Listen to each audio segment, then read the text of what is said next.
কাঁদতে থাকে। আর তখনই মিনিদের বাড়িতে আধ্যাত্মিক ক্ষমতার একজন বৃদ্ধা মহিলা আসে। কে তুমি বুড়িমা? তোমাকে তো আগে কখনো দেখিনি। আমাকে কেউ দেখে না সোনা, শুধু আমার যাকে দরকার তার সামনেই আমি নিজেকে দেখা দেই।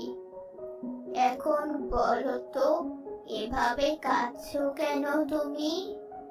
মিনি বৃদ্ধাকে সব কথা খুলে বলে।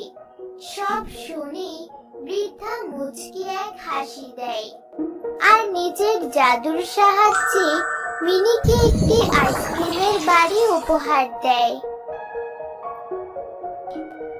এই ঘরের আইসক্রিম কখনো শেষ হবে না। এই কথা বলে বৃদ্ধা সেখান থেকে উধাও হয়ে যায়।